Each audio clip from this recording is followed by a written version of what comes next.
Back to Lori on Liberty on 94.9 News Now and Stimulating Talk. Welcome back to the Lori on Liberty show. And Lori is taking a well-deserved vacation, and I have the honor to fill in for her, Hal Shurtleff with Camp Constitution, and my co-host is Dr. Punamatula Kishore. And I want to thank you, Doc, for coming down with me today. Anyway, we have on the line Tom DeWeese of the American Policy Center, and in a second I will introduce him, but I want to mention the rally. Mark your calendars for May 19th. That's a Saturday at the State House on the North Steps. And Lori is arranging some great speakers. Maybe Tom can make it. I don't know if we've asked him, but hopefully he might. I know you got a busy schedule. Anyway, if you want more information, if you want to become a sponsor, if you want to have a table, and Camp Constitution has plans to be there, call 860-449-2007. Go to the American Liberty Center website or go to the Facebook page as well. Well, on the line is Mr. Tom DeWeese, a good friend of mine. He's one of the speakers for Camp Constitution. He was an instructor a couple of years ago, and I'm sure we'll invite him back at some point. And Tom is the head of American Policy Center, which you can visit their website. He is in my opinion, probably one of, if not the top expert on something called Agenda 21. So, Tom, welcome to the show. Hal, it's good to be with you. Thanks. Well, Tom, I know I've given lots of presentations on the subject. In fact, that's how I met Lori. It was probably about 5 or 6 years ago. I was doing I still do them, of course, presentations. But I do want to mention that I will be doing presentations on behalf of American Liberty Center as well. Well, Tom, what is Agenda 21, and what difference does it make? What impact does it have on us? Well, this came about as a culmination of a whole bunch of meetings the UN had on habitat and so forth over the years. In 1992, they put together the Earth Summit in Rio de Janeiro, and Agenda 21 was one of the documents that they put out. And it was kind of the culmination of all the other documents they had put together at these other meetings. And what they called it was a comprehensive blueprint for the reorganization of human society. That's what they said it was, and they have said it over and over again in various ways, various presentations. And you think, well, what does that mean? And the policy that they imposed for Agenda 21 is called sustainable development. And this is being sold in every single community in the country as just a means for developing our communities in a constructive way and protecting the environment and so forth. But in reality, Agenda 21 encompasses every aspect of our lives. If you look at the logo that they use a lot for it, it has 3 connecting circles. And one of those is ecological integrity, or in the environment. And, that's the excuse for the whole thing. I mean, how do you completely reorganize the world and get all the people in the world to join you and help you do that? You have to have a scare tactic that is something that everybody will grab hold of. Scare tactic they landed on was the threat of environmental Armageddon. Doesn't matter how many liberties you think you have if you don't have a planet to stand on. And so that becomes the threat. Then they, economic-wise, what we're seeing coming together are massive corporations, public-private partnerships with the government, and we're seeing these corporations use government control to put their competition out of business and take on more and more and more of the industry. And I believe that one day you're going to find we have 10 corporations left, and one of them handles all the banking, one of them handles all the food, one of them handles all the energy, and we're moving in that very very quickly. But that's the economic side of Agenda 21. And then the real threat here is the social equity part of it. We're seeing this. Social justice is the word of the day. And we're seeing our Constitution, we're seeing our rule of law, we're seeing our national sovereignty, we're seeing freedom of choice being thrown out the window with this panic over social justice. Don't say this, don't say that, that'll hurt this, that'll hurt that. And so all these freedoms are being wiped out, and it's all from Agenda 21, comprehensive blueprint to reorganize human society. So it's a lot more than just the environment. I mean, if it's like you say, social equity, so-called social justice. Yeah, I mean, the environment is the excuse, and when you get right down to the nitty-gritty of their environmental programs, you find out in many cases they hurt the environment. They're not good for the environment. We could spend the next hour talking about the wind turbines, wind power, and what they're doing to the environment. And the Endangered Species Act is another piece and part of this. And the Endangered Species Act is so punitive that if a property owner ends up with an endangered species on their property, immediately the government moves in and shuts off the property. They're not allowed to use it anymore. So what happens underground, in the back scenes, is there's this kind of mantra called shoot, shovel, and shut up. In other words, get rid of the thing. That's right, yeah. And how's that helping the environment or the endangered species?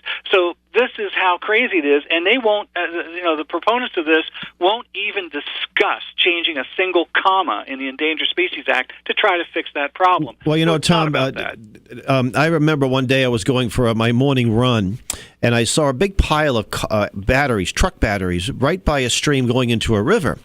And I pulled them out and put them by the road, and I called the state or the city, and they had no interest in cleaning it up. You see, they made it so difficult to get rid of these batteries. Well, you can bring them to a junkyard, you get $2 or $3 a piece. Now you have to pay because of all these environmental laws. So instead of just disposing them that way and getting a few bucks, now people are dumping this stuff in the woods, and they're dumping hazardous materials in the woods or in the highways and byways where it was easier to dispose of them. Now it's difficult to. We had the case of the gentleman in Pennsylvania. His name is Posgay, and he bought some property. He was going to open up a garage where he repaired cars and things like that. And the land had been flooded because for 35 years people have been throwing junk tires into this drainage ditch. So he moved in and cleaned out all the drainage ditch, got rid of all the tires. The government moved in and said he had just destroyed a wetlands. Mm-hmm. They put him in jail for it. But at the same time, you can take down a dam if the city or state does it, and then they're taking dams down, and you're destroying the ecosystem there. Some of these dams go back 100 or more years, and you've just destroyed an ecosystem. But I guess the dams weren't there before Christopher Columbus, so it's all well and good. Take them down. It's pre-Columbian, so they got to go. Exactly, and what you're talking about is the Wildlands Project, which was dreamed up by Dave Foreman, who's one of the biggest wacko environmentalists there is, and his idea was to rewild 50% of all the land in every state back to the way it was before Christopher Columbus stepped foot here. And what you don't get here, Agenda 21 is a direct attack on free enterprise, private property, and freedom of choice and individuals. And we used to talk about with the Wildlands Project, about herding people off the rural lands and into the cities, forcing people to live in the cities. People say, "Oh, how can you do that?" You say, well, the answer to that is you make it impossible to live in the rural areas. And how do you do that? You control the air, you control the water, you control, everything becomes a wetlands. One rainstorm a year in some areas creates a mud puddle. Oh, that's a wetlands. You can't do anything there. And the other way, Tom, is to close down the manufacturing that's going on in some of these small communities, so there aren't any jobs left. So, and I give an example of Millinocket, Maine. No, I do understand that there's going to be a small company moving in. Millinocket was a mill town, and 1902, I think, was the first time. 2 mills, and they were providing lots of jobs, and they were using the resources, the beautiful woods. And both those mills are closed. The population is 50% less it was. Mm-hmm. You go to the little town, and most of the buildings are shut down, boarded up. However, there is one new storefront, and I took Dr. Kishore there. It's the Federal Park. They want to turn this all into a federal park. Yep. So That's an example of, I say it's Agenda 21 in action. You know, it's interesting. I was, when I give presentations in whatever state I am and region, I try to localize it. So I found a picture. It was a schoolhouse in Connecticut, and it had a little wind turbine right next to the schoolhouse and a couple of solar panels. I said, this is pretty dangerous to have a wind turbine right by the schoolhouse. My goodness, do you know how dangerous those things are? And, of course, people will say, well, how did they? So, Tom, tell the listeners just how dangerous and inefficient these multi-million-dollar apparatuses that we see popping up like poisonous mushrooms around the country. Yeah. Well, you know, the funny thing is that when I first started talking about these things, and I would go on the radio and talk about it, environmentalists would call in. They call me the astroturf crowd. You know? And you know, what I wanted to do was clear cut the country. That's all we cared. Just pave the whole country. You know. Well, the interesting thing is, if you wanted to just clear up the energy shortage in California using wind power, you would need to pave an area the size of Connecticut in order to put in enough windmills and all the infrastructure that goes with them to do that. Not to mention that they're all, you know, the turbines are turned. They use oil to do that, plus the energy that they would create for these windmills. It would take as much energy as they will create in their lifetime, you know, to that's all they'll create, and so they don't add anything to the structure. So a zero-sum game, actually, right? Zero, if you're lucky. It's probably minus. Minus, you know? Right. And you know, if the wind's not blowing, nothing's happening. And you know, we have, of course, for the environment, protecting the environment.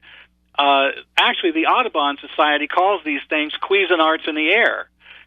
Because they are chopping up birds, raptors, bats, you know, at an astounding rate. I understand. I don't know that this is true, but I've been told that there is an environmental group that their job is to go underneath the windmills and clean up all the dead birds. Amazing. And so you have that. You have if you're living underneath, you know, as you said, a whole forest of these things, there are dangers to people's health in doing that. And the other thing, one of the reasons there's such a push, besides their environmental excuse for it, they've brought this very unstable source of energy onto the grid. And you know, if the wind's not blowing and the sun's not shining, then you've got a problem. And so, if it's blowing too much, don't they have to shut down too? They won't operate properly. I've never really witnessed what happens to them in a hurricane, but I'll bet it's interesting. But I was told by an expert on this that the reason there is such a move to force everyone to have a smart meter on their home is because the grid is so vulnerable that they've got to be able to control the energy use in case this happens. So when you have high peak periods, what are that? High peak periods are when it's really hot outside in the summertime and really cold in the wintertime. Mm-hmm. People can't warm their homes. People can't cool their homes. This is a danger to the elderly and you know, people who are sick and not very strong. And you know, all these kind of things go together with it. Plus, they're finding that fires are being started by these meters being on people's homes, and people are getting sick from reaction from all that energy being thrown out to them. So, or you know, the pulses that come from it. That come out of these smart meters. Yeah, it's amazing. On the wind turbines, Mars Hill, Maine is an example. Beautiful hillside. It's full of these turbines. And I know if I wanted to build a hiking path, you know, of a local Boy Scout troop, they would say, "Oh no, you can't do that. You don't want to compromise the beautiful woods." Oh, we're building turbines. Oh, you have to build access roads to get to the top of the hills. You have to have the transmission lines going through. So you got to clear cut, and you got to fix these things because the blades fall off, and they need maintenance every so often. And every time I go up there, half the turbines aren't working. And if I'm shelling out $1.5 million, between $2 and $3 million a turbine, and I can't get it to move, I'm not going to be a happy investor. And it's not doing much for the community because all of the energy is going to Canada, and that town is a lot like Millinocket. Half the buildings are closed down. So I'm sorry, Mr. President Obama, but I don't think this green energy is really lifting us out of poverty like you said it would and give us all great jobs. No, it's not. And, those are just the scientific parts of it in the background. But the political side of it and how this is all being brought into our communities and being sold to us. I mentioned the public-private partnerships. You've got these corporations that, I'm sure you've heard of benefit corporations. That's correct. Yep. And, they get to go to the front of the line for all the goodies. They get tax breaks. They get... pay to play, right? The nice place to put their store that nobody else can, things like that, if they agree to promote these ideas. Now what are you hearing? Just Google any corporation anywhere, and you will find them talking about sustainability, sustainable policies, we sustainable products, sustainable this, sustainable that. So the government gets to hide behind that, and the big advertising budgets of these corporations are promoting their policy, and the corporations get to have the independence of government, or the power of government. So this is one way that it's being put together. And you have every single city council, county commission in the country that are putting these policies together. You've got these federal grants coming out of HUD, EPA, other agencies that are dictating these policies.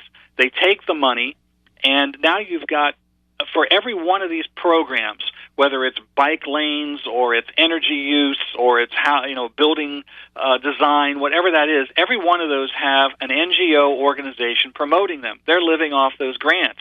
You have the planning groups, American Planning Association, that is in almost every single community, and they're putting these plans in place, and they play this game that they pretend like it's all local. Well, we brought the people in, and we had a meeting, and the people agreed. These are the biggest sham that go. These facilitated meetings. The guy in charge of these meetings has been trained in psychology to make you believe these were your ideas as time goes along. And that's the Delphi technique, right? Absolutely. Designed by the Rain Corporation. Well, Tom, if I'm listening to this for the first time and I'm thinking, this sounds a little far-fetched, how can somebody see evidence of this in their own community? What kind of things should someone look for? They'll say, I read this Agenda 21 or watched the video, but I really can't make a connection. I can't see what's happening, and does it affect my life at all? What kinds of things can the person in their own community, how can they see it being implemented?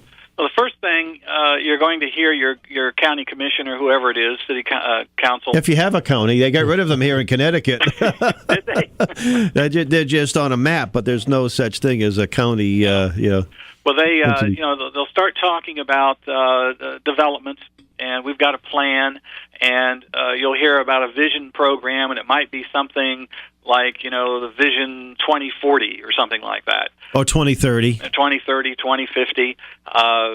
And that'll be your first clue. And you'll begin to see little things pop up, bike lanes on along the street.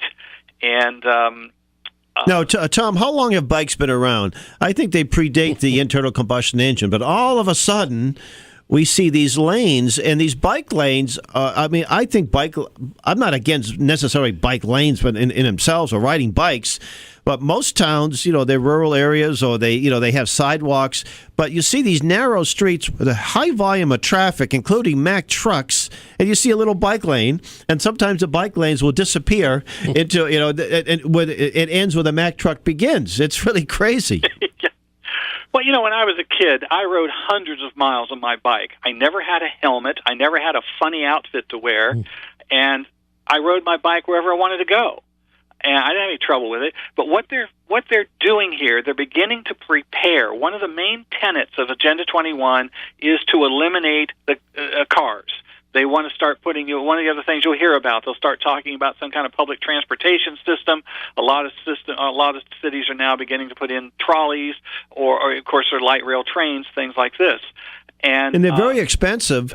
I mean, in bigger cities, in Boston, we've got the oldest subway, but even the commuter rails, they keep on raising the prices. It's a lot easier for me to jump on my car and drive to downtown Boston and pay $20 or $30 to park, and I'm at my own, I'm not at the mercy of a train schedule, than pay $12 round trip, and I still have to get from point A to point B once I get to the city. Yeah, I was speaking in Atlanta a couple years ago, and one of the big issues that was going on then was they were pushing a light rail train system. And there was another gentleman speaking at the conference where I was, and he had done a whole bunch of research on what they were doing. And he took the numbers that they said, this is how many riders we predict will ride on this, and he took the amount that they said it would cost to build this thing, and he did an overlay of the two.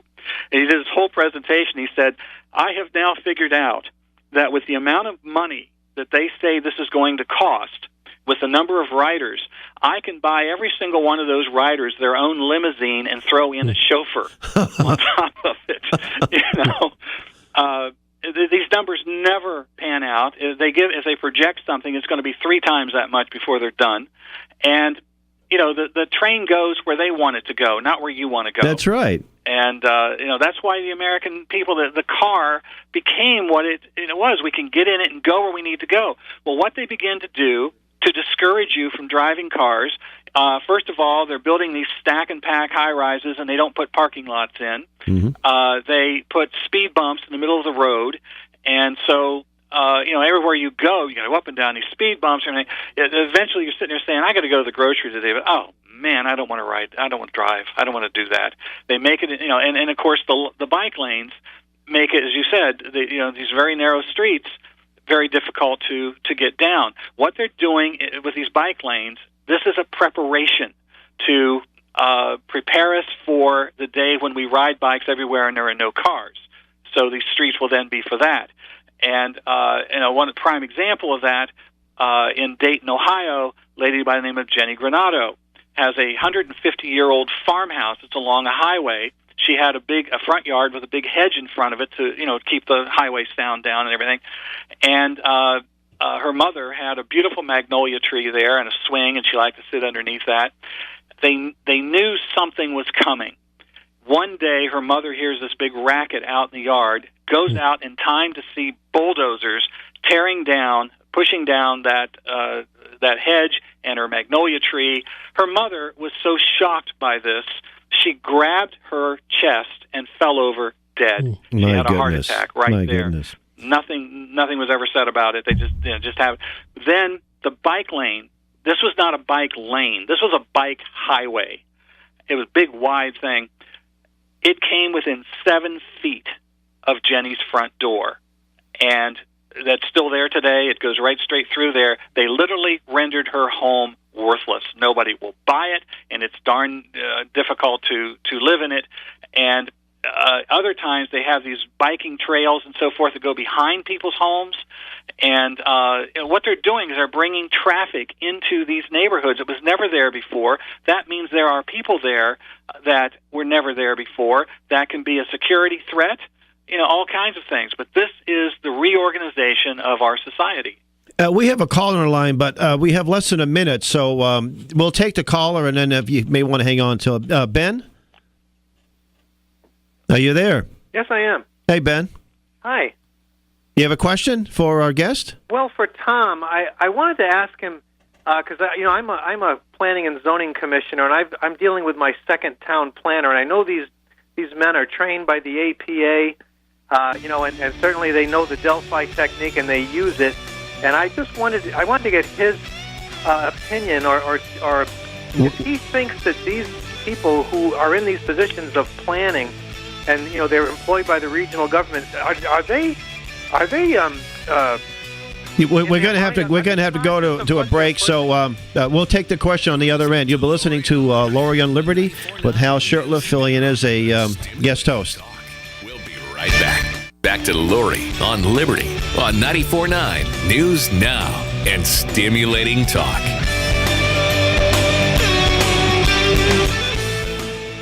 Welcome back to Lori on Liberty, 94.9, and this is Hal Shurtleff, the guest host Thank you, Lori, for having me, for letting me do this.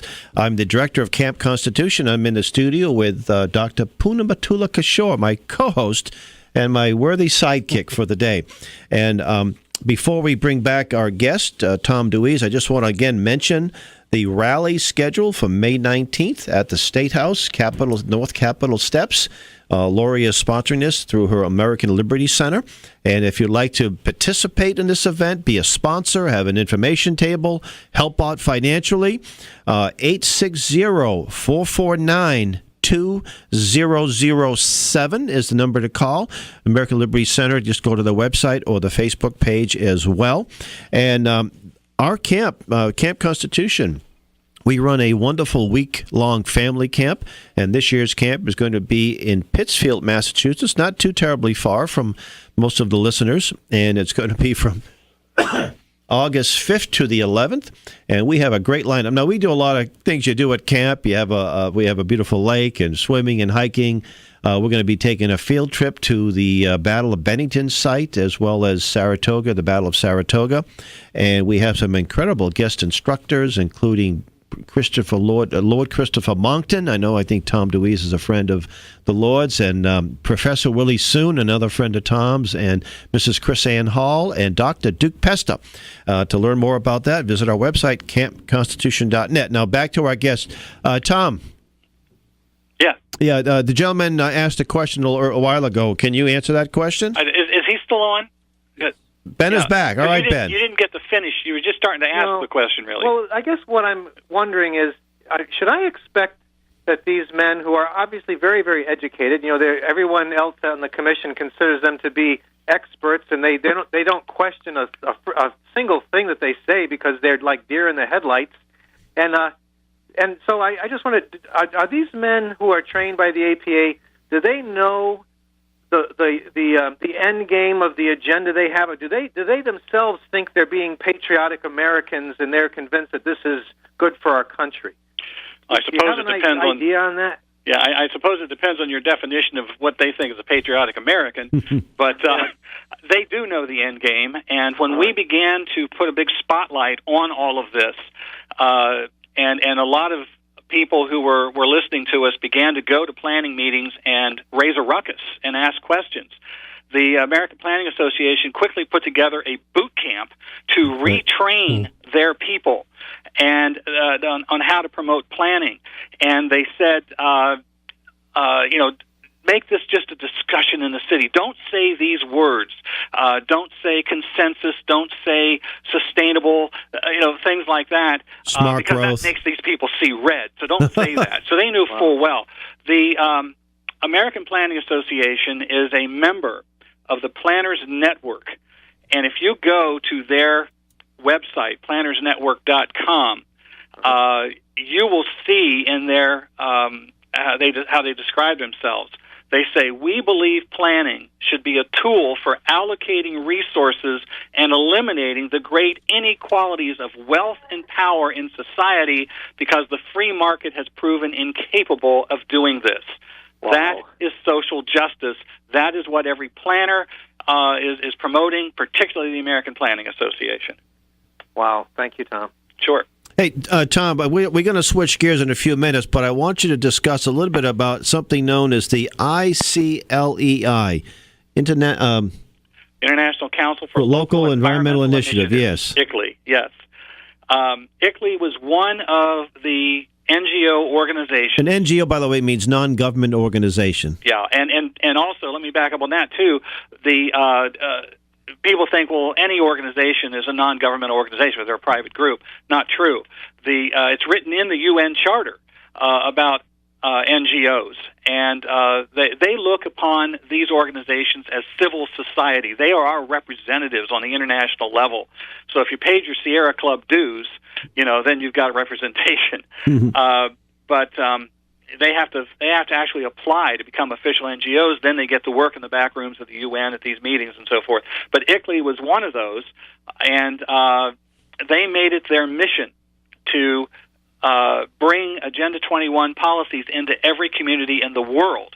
And what they do is they come in with, they've got computer programs, they've got training programs, newsletters, they have big meetings, things like that, to take everybody in the local government who's working on these things, to train them to think properly about sustainable and begin to pull these things together. And what we have here, Hal, I mean, you've got that. You've also got, as soon as you elect good people to city councils, to county governments, and they just want to be involved. They want to do something. And almost the minute we put them in office, we ship them off to the national, the National Conference of Mayors for mayors. There's a city council national meeting. There's a county commissioner national thing, and they're there in these meetings. And from the podium are these NGOs pouring out all of this information. Here's the latest. Hey, we've got sample legislation for you. Mm-hmm. And they're talking to other ones, saying, oh, yeah, we did this in our community. They come home, and those same NGOs are there saying, hey, did you get the sample legislation? We got it all right here in a box for you. Got the money for you. All right here. And they begin to think this is the proper role of government because everybody's doing it. Everyone's doing it. Yeah. That's right. Tom, tell me about some of the pushback some of the success stories. I could go on. The little town of Ringe, New Hampshire, this incredible story within a very short time. The people became aware, became informed, and they were able to kick out all of this environmental stuff in a short time. So give us some promise, some hope. But don't give us any change. That's what Obama, hope and change. Just give us the hope. When we started to focus on ICLEI and tell people what it was about, they had 650 American cities paying them dues. And all of a sudden, communities began to drop their membership. I know at least 150 cities did. I lost count from that point. But at least 150 cities stopped paying dues to ICLEI. A close friend of mine who goes to these international meetings and kind of stays under the radar so they don't know who he is, went up to the head of ICLEI USA, and he said, what do you think about these groups that are attacking you? And thinking of me. And this head of ICLEI USA said, oh, my gosh, we can't stop those people. We can't get other communities to join us. We're terrified of those people. He immediately emailed me and told me. I know we had some. What we're doing is a very important work, but I know in Carver, Massachusetts, I was there with my good friend Dave Kopatz. We had a presentation.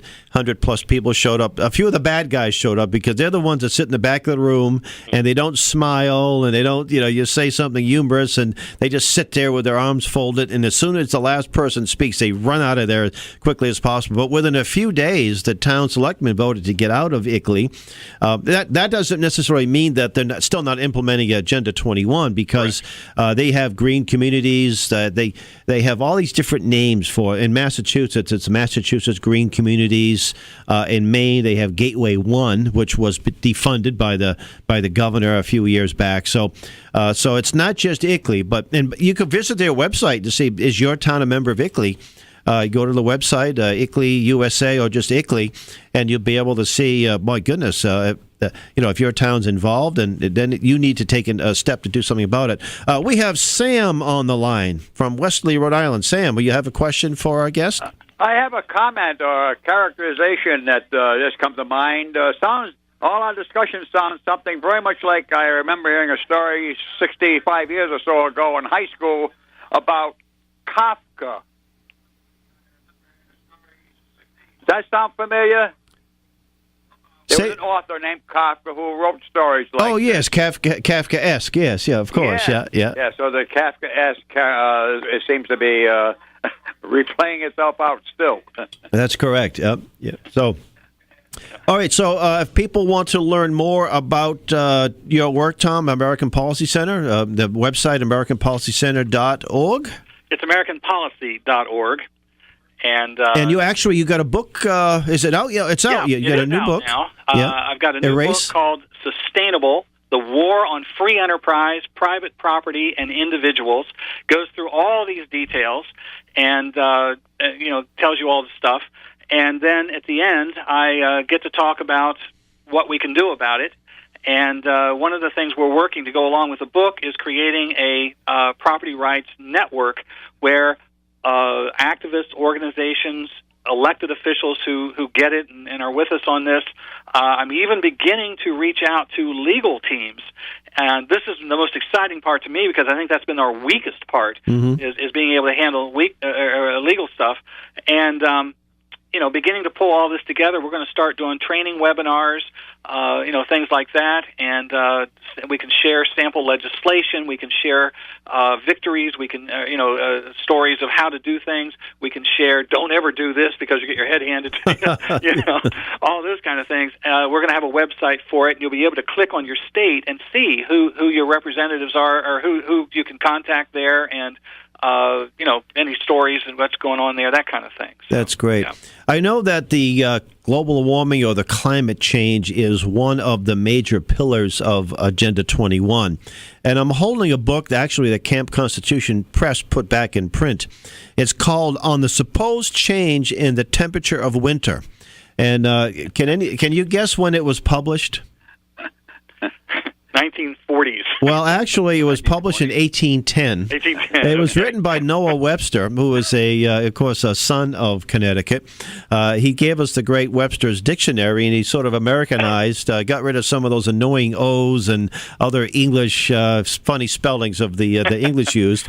I don't think Lord Monckton would appreciate them that much. I don't know. But Noah, actually, it was a collection of his speeches over the course of so many years, but they thought that the temperature was warming in winter, and they thought it was a good thing. I mean, not as cold. It's great.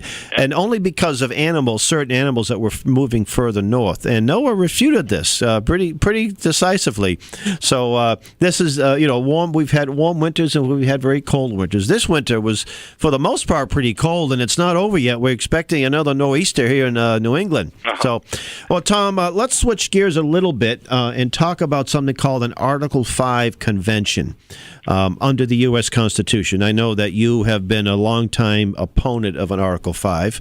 Yeah. And for the sake of those in the audience who might not be familiar with it, there are two ways to amend the Constitution under the that their founders gave us, and you'll find that in Article 5. There are 7 articles and 27 amendments of the Constitution. So it's found in Article 5. The first way, it's the only way that we've used so far under the Constitution, is where 2/3 of the U.S. House and Senate propose an amendment, and then it goes to either the state legislatures for ratification, 3/4 of the state legislators, or 3/4 of the states ratifying conventions as Congress may choose.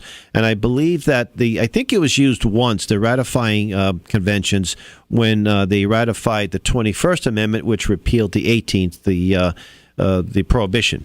I don't think it was used after that.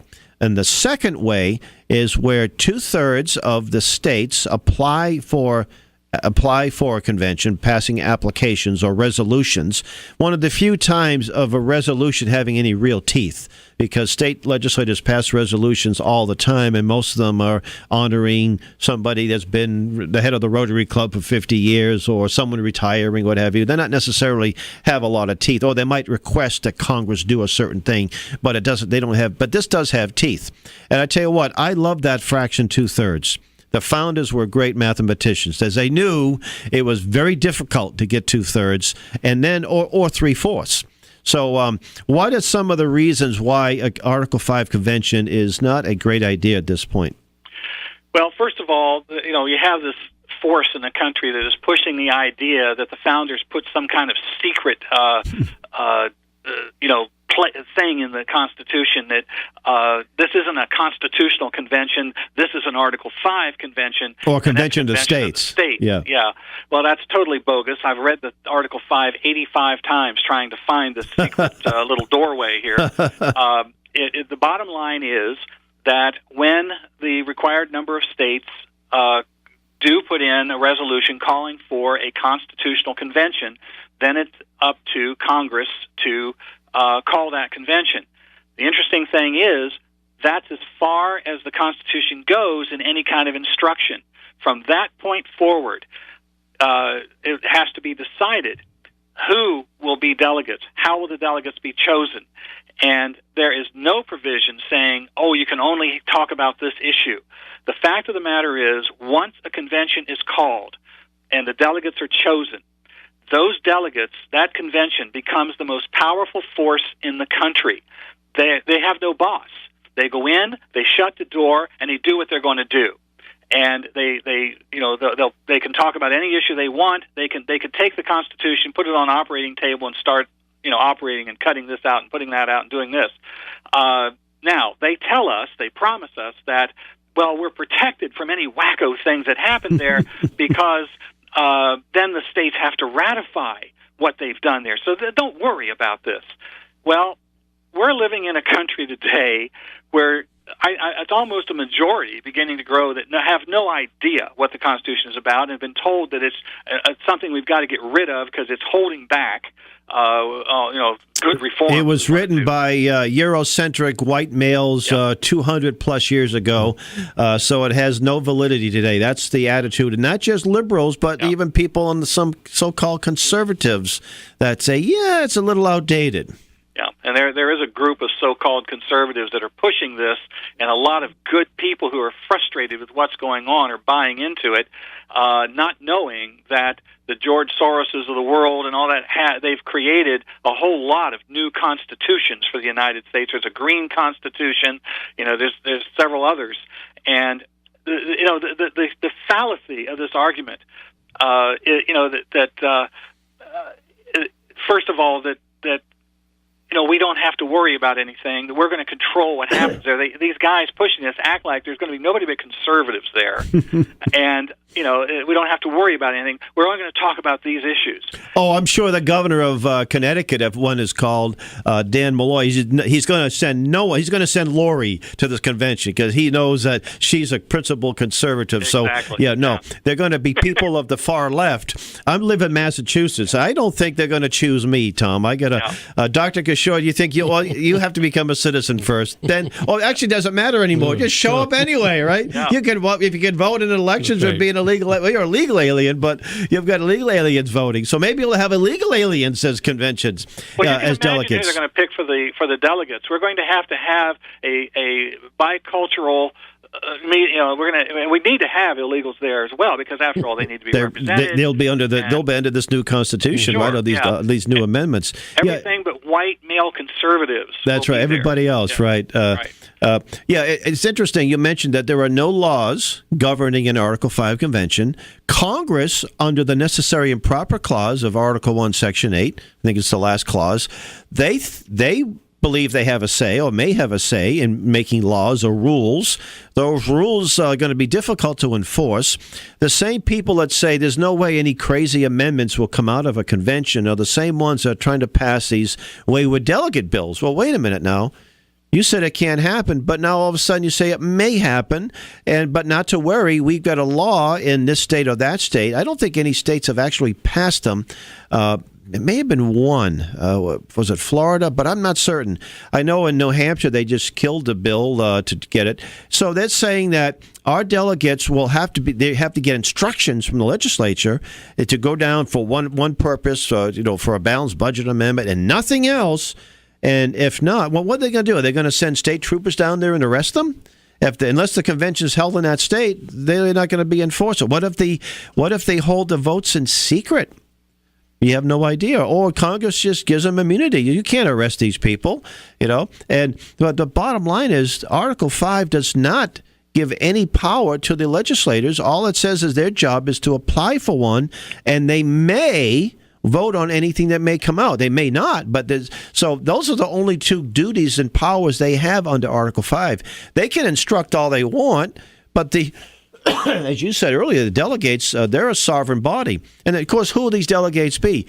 Can members of Congress serve as delegates to this convention, Tom? There's no rules to say they can't. If you use the precedent that a lot of states that have conventions over the years, they've been over 200 state constitutional convention, and they use the word constitutional convention when it comes to a state. The Convention of States doesn't have a problem with that. It's kind of funny. So many times the state legislators are delegates. Most of the delegates to a state convention state constitutional convention are delegates, and we're also told Well, we have a great precedent. We have states have had conventions, and nothing crazy has come out of any state conventions. And when I first heard that, Tom, I said, well, I better do a little research on that because I don't know if that's the right answer. And I found that, there's been a lot of conventions. In Pennsylvania in the 1840s, blacks lost the right to vote. I think that's a pretty profound. There was another state in not Nebraska. They had a convention in 1972. The name of the state will come to me. It's in the Northwest. They actually wrote a new constitution. A whole new constitution was ratified. They've had a lot of serious changes have come out. New Hampshire, they had some profound changes in their constitution in the late 1960s. So that's a misconception here. Sure. A lot of it has to do with the political atmosphere of the time. Take a look at our political atmosphere. Do you really want to put the Constitution on the operating table with this political atmosphere, where reason has been thrown out the window and law has been thrown out? And there are lots of precedents here already for these things. I mean, first of all, they're saying we have to do this because we're ignoring the Constitution. That's right. So how many amendments do we have to put on the Constitution so that Congress finally says, "Oh, okay, now we'll adhere to that"? We suddenly notice the Constitution. But back in the 70s, we had the Equal Rights Amendment, and Phyllis Schlafly, Eagle Forums, is where she made her fame. That's right. Fighting that thing. And she's told the story about how she would win and defeat it in state after state, and they would bring it back up again and fight it she had to fight the same battle over and over and over again in states. So, this can happen until they wear you down. That's right. And, if they're ignoring the Constitution, there's nothing wrong with the Constitution.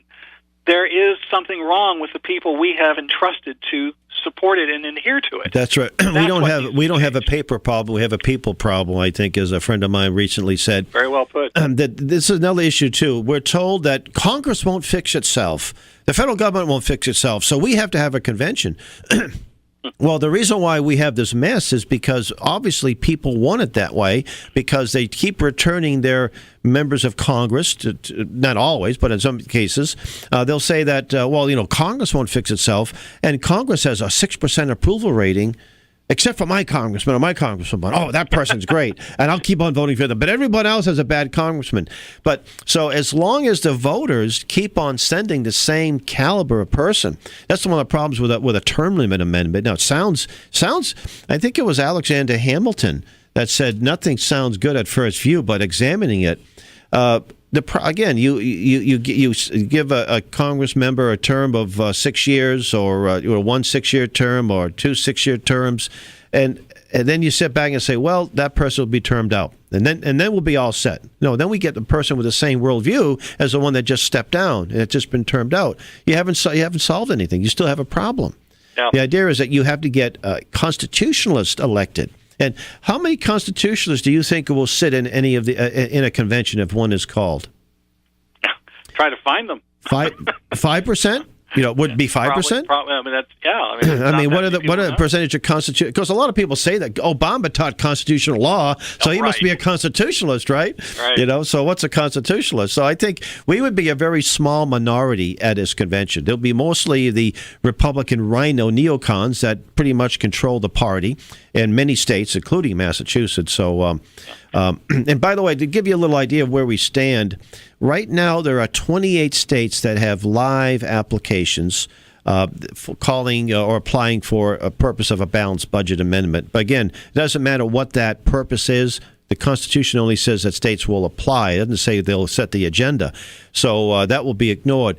The saving grace is that a lot of these are old applications, and Congress may or may not acknowledge all of them, but we have to act like we're 6 states away. And thankfully, I think we had 4 states in the last couple of years that rescinded all of their applications. I think Delaware, Maryland, and Nevada. I don't remember the fourth state. But some new states have added. So we're about 6 states away. And this is the season. This is the Article 5 convention application season where these things are introduced. And so far, the Convention of States, which is the so-called conservative side, they've lost. They're 0 for 6. New Hampshire shot it down. I think it was Kansas recently this week or last week shot it down. Idaho by a pretty wide margin. In New Hampshire, Tom, this is some good news. They would get it past the committee at the House the last several years, and eventually, it would be tabled at the full when it came to a full vote. Well, this year, the committee that had passed it several years or last several years voted 17-1 against it. So I think we're making some inroads here. And so, Tom, what would be this? When people say, well, what's your solution then? So what is your solution as opposed to this quick fix that will make things worse? What is your solution to the problems that with 2 minutes left? The Founding Fathers did build something special into the Constitution for us, or into the process. It's called precinct captain. We have got to start organizing on the local level and begin to control these elections and get the right people elected. Once you do that people who adhere to the Constitution, then we will follow the Constitution. I don't know of any other way to do that. We do have great organizations across the country that are training thousands of people in the Constitution, and that's a good start. And we have to take responsibility for ourselves. We can't just sit there every day and think, oh, well, there's nothing I can do about it. Yes, you can. There's plenty. That's right. If you can work in your own precinct and control what goes on there and get good people out and get them elected, and there's all kind of processes how to do that, we can train you how to do that, then we can begin to turn. And you can visit Tom DeWeese's website, American Policy Center, and you can go to our website, campconstitution.net, and definitely visit the American Liberty Center. So you've been listening to Lori on Liberty, your guest host, Hal Shurtleff, and my guest co-host, Dr. Punamatula Kishore, and may God richly bless you. And Lori, thank you for giving me this chance. Good afternoon.